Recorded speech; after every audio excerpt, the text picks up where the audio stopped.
I'm Moses. I'm the CTO and founder. And today, basically, we'll go through what is SSD, what are object detection detectors, and we'll show how we optimize a part that is usually being neglected when we talk about optimizations.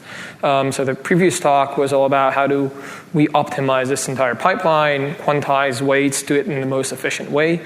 We'll talk about the part that actually does the detection itself.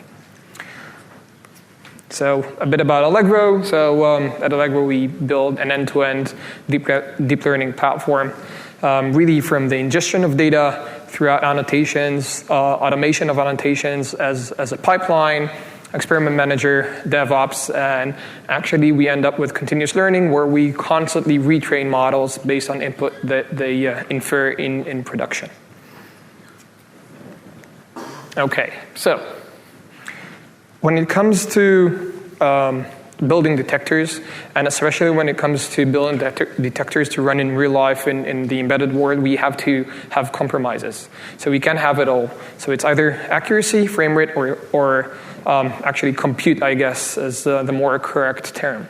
And the idea is that we want to add more options to give flexibility. So because at the end, we cannot have everything. We have to choose 2 out of 3 when we design our detector.